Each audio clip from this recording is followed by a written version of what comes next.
14ஆம் அதிகாரம் 32வது அதிகாரத்தை நாங்கள் பார்க்கிறோம். அதை யாராவது சொல்லப்படுவான். நீதிமானோ தன் மரணத்திலே நம்பிக்கை உள்ளவன். பரிசுத்த வேதாகமம் சொல்லுகிறது, நீதிமான் தன் மரணத்திலே நம்பிக்கை உள்ளவன். அங்கே எல்லோரும் மறுக்கிறார்கள். இந்த உலகத்திலே நாங்கள் பிறக்கிறோம்,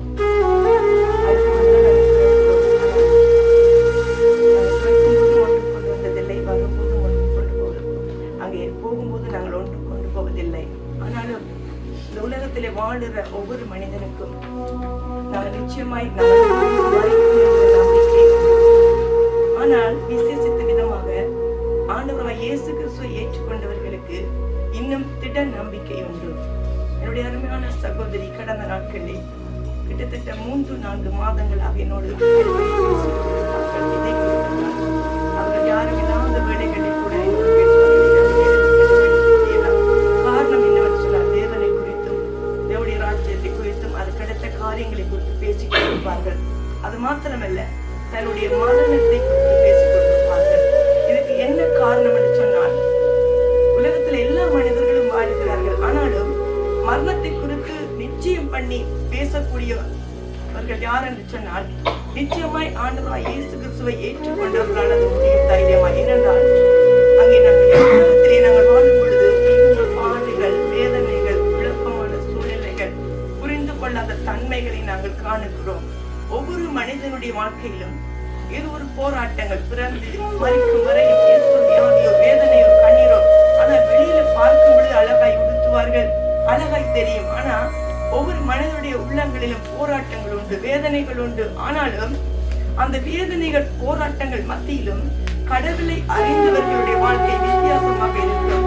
இந்த அருமையான என்னுடைய சகோதரிய வாழ்க்கையில அங்கே அவர்கள் கடைசி நேரங்களில் என்னுடைய பேசிக்கொண்ட காரியங்கள் என்னவென்றால், என்னுடைய மரணம், நான் தேவனிடத்திலே போகிறேன். அந்த நிச்சயம் யாருக்கு இருக்கும் என்றால் தேவனை அறிந்தவர்களுக்கு மட்டும்தான் இருக்க முடியும்.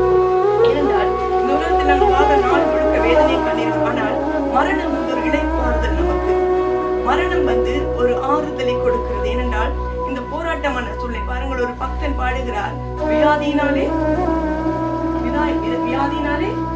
தோய்ந்த உடலாம், வேதனாலே மாய்த்த மனதாம். அப்போ நம்முடைய சரீரங்கள் அப்ப, ஆனால் இது எல்லாம் விட்டு நாங்கள் விலகி அந்த சமாதானத்துக்குள்ளே கடந்து செல்லுகிறோம். அளவினால இந்த சகோதரர் மரணத்தை நிமித்தம் அங்கலாய்க்கிற ஒருவருக்கு நாங்கள் சொல்லுகிறேன், உண்மையாகவே அவர்கள் தேவனோட கடைசி நேரங்களில் எங்கள் தேவனோடு ஒப்பு கொடுத்து ஜெபித்ததையும் தேவனோட ஒரு ஐக்கியம் கொண்டதை நான் பார்த்தேன். ஆனபடினால நிச்சயமாய் அவர்கள் தேவ சமூகத்திலே, தேவ பரதீசிலே காணப்படுவார்கள். சந்தோஷமாக அவர்கள் சந்தோஷமாய் இளைப்பாறிக் கொண்டிருக்கிறார்கள்.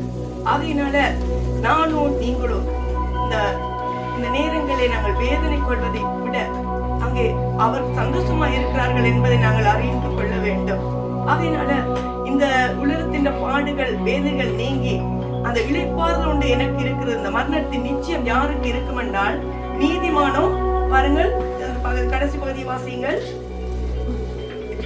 நீதிமானோ மரணத்தில் நம்பிக்கை உள்ளவன். அப்போ அங்கே மரணத்துல நம்பிக்கை யாருக்கு இருக்கும் என்றால் தேவனை அறிந்தவர்களுக்கு மட்டும்தான்.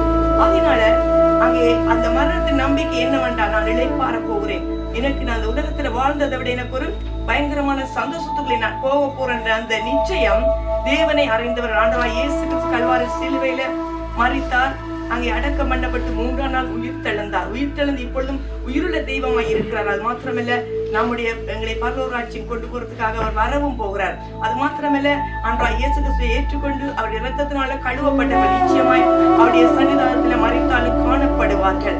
அதனால அந்த நிச்சயம் நமக்குள்ள இருக்கிறது.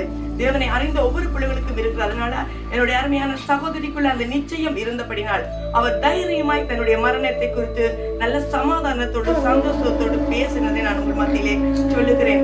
அதனால அருமையான சகோதரிக்காக, அவருடைய குடும்பங்களுக்காக நாங்கள் ஜெபம் பண்ண போகிறோம்.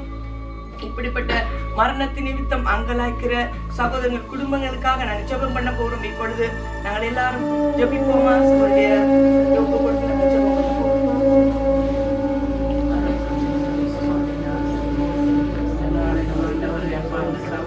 ஜெயராஜனுக்காக ஜெபம் பண்றீங்களா? நாங்கள் ஒருமனப்பட்டு எல்லாரும்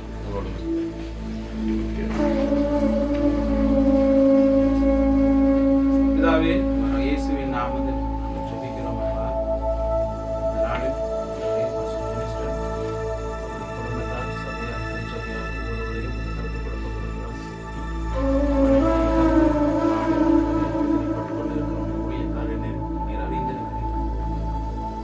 வருத்தப்பட்டு பாரம் சுமக்கிறவர்களே, நீங்கள் எல்லோரும் என்னிடத்தில் வாருங்கள், நான் உங்களுக்கு இளைப்பாறுதலை தருவேன் என்று சொல்லிய இயேசுவே, இந்த வேளையில் ஆண்டவரே, இந்த சகோதரரின் மரணத்தின் நிமித்தம், இந்த சரீர பிரிவின் நிமித்தம் யாரெல்லாம் வேதனைப்படுகிறார்களோ, கவலைப்படுகிறார்களோ, துயரப்பட்டுக் கொண்டிருக்கிறார்களோ, என் கர்த்தர் அவர்களுக்கு நீர் இளைப்பாறுதலை கட்டிடும்படியாய் ஜெபிக்கிறோம் அப்பா.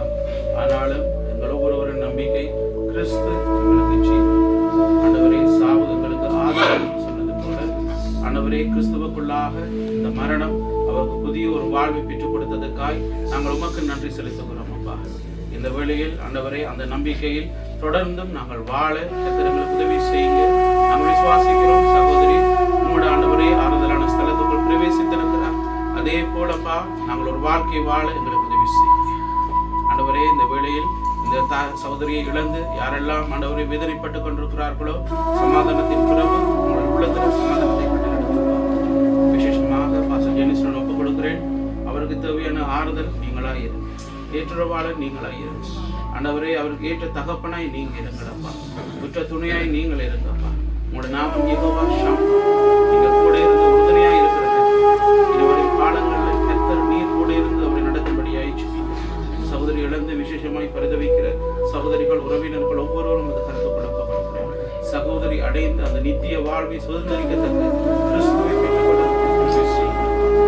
கிருபையின் கருத்து கொடுக்கிறேன். மிகுதியாக செய்ய வேண்டிய ஒவ்வொரு காரியங்களை நேர்த்தியாக செய்து முடிக்க என் கர்த்தர் நீங்க தயவு உங்களுடைய கிருபையின் கருத்து கொடுக்கப்படும். இயேசுவின் நாமத்தில் ஜெபிக்கிறேன் நல்ல பிதாவே, ஆமென்.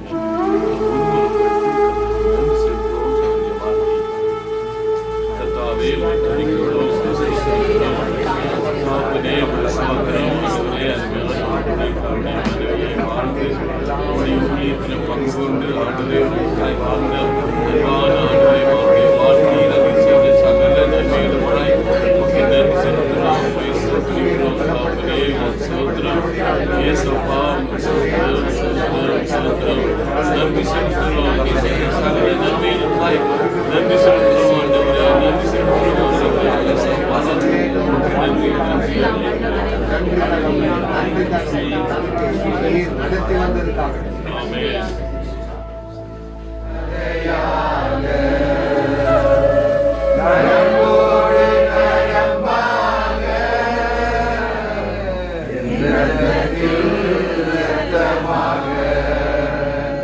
உடல் முழுதும் கலந்தி உயிரிலும் கலந்தி உடல் முழுதும் கலந்தி உயிரிலும் கலந்தி உயிரோடு ஓர் உயிராக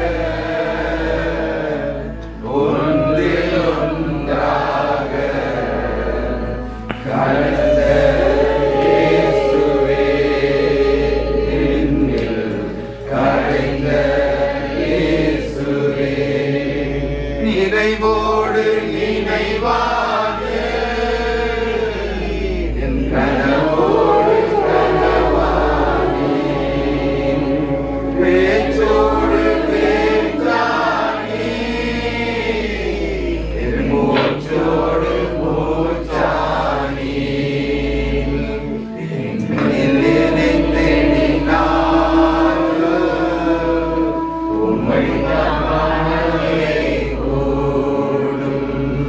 என்னில் நினைத்தேனினால் உம்மை காணவே கூடும். உயிரோடு ஓர் உயிராக ஒன்றில் ஒன்றாக கலந்த இயேசுவே, என்னில் கரைந்த இயேசுவே. கர்த்தருடைய பரிசுத்த நாமத்துக்கு மகிமை உண்டாகட்டும். கூடி வந்திருக்கிறவர்களுக்காக நான் கர்த்தரை ஸ்தோத்திரிக்கிறேன். இந்த அன்பான மகனுடைய இந்த இறுதி நேரத்துல நான் கர்த்தரை நோக்கி பார்ப்போம். எனக்கு அருமையானவளே, மரணம் என்ற வார்த்தை மனிதர்களை எல்லாம் நடுங்க வைக்கிறது. மரணத்துக்கு தப்பித்துக் கொள்ள ஒருவனாலும் கூடாமல் இருக்கு. எந்த ஞானியாலும் முடியாது, எந்த மாவீரனாலும் முடியாது. மரணம் ஒரு நாள் சம்பவிக்க போறது. ஒரே தரம் பிறப்பதும் பின்பு மரிப்பதும் எல்லா மனிதருக்கு நியமிக்கப்பட்டிருக்கு சொல்லி பரிசுத்த வேதாகம் மிக தெளிவாய் சொல்கிறது. இந்த மரணம் ஒன்று விபத்தால் வரலாம், வயது முதிர்ச்சியால் வரலாம், வியாதியினால் வரலாம். இப்படி பலவிதத்தில் எப்படியோ நாம் ஒரு நாள் நாம் மரணத்தை சந்திக்கத்தான் போகிறோம். மரணத்திலிருந்து எவ்விதத்திலும் நாம் தப்பித்துக் கொள்ள முடியவே முடியாது. பிறந்த மனிதன் மரிக்க வேண்டும், இது தேவனுடைய நியமமாய் காணப்படுகிறது. ஆனால் பிறந்த மனிதன் மரிக்கும் போது எப்படி மரிக்க போறான் என்பதுதான் மிக முக்கியமான ஒரு காரியம். கர்த்தருடைய பரிசுத்த நாமத்துக்கு மகிமை உண்டாகட்டும். மரணத்திலிருந்து எவ்விதத்தில் நாம் தப்பித்துக் கொள்ள முடியாது. வேதாகமம் கூறுவது ஒரே தரம் பிறப்பதும் பின்பு நியாயத்தீர்ப்படைவதும் மனிதனுக்கு நியமிக்கப்பட்டிருக்கிறது என்று சொல்லி எபிரேயர் நிருபம் 9:27 சொல்கிறது. கர்த்தருடைய பரிசுத்த நாமத்துக்கு மகிமை உண்டாகட்டும். மரணத்தை பற்றி வேதம் வெளிப்படுத்தும் அதிசயங்களை அறியாததுனாலதான் இன்னைக்கு மனிதர்கள் பயத்தை மரணத்தை கண்டு பயப்படுகிறார்கள், அஞ்சுகிறார்கள். உண்மையிலே மனிதனுடைய வாழ்வில மிக அருமையான ஒரு நிகழ்வுன்னு சொன்னால் அது மரணமாக இருக்கிறது. கிறிஸ்துவுக்குள்ளான மரணம். எதுன்னு சொன்னால் கிறிஸ்துவுக்குள்ளான மரணம். கர்த்தருக்கு ஸ்தோத்திரம் உண்டாகட்டும். எனக்கு அருமையான பரிசுத்த வேதாகமம் மரணத்தை குறித்து சொல்லுகிற காரியங்களை நன்றாய் அறிந்து புரிந்திருப்போமாயிருந்தால் மரணத்தை குறித்து நாம் கவலைப்பட மாட்டோம். எனக்கு அருமையான ஒரு பரிசுத்தவான் இந்த பூமியில கர்த்தருக்காய் பாடுகளை அனுபவித்து எல்லா துன்பங்களும்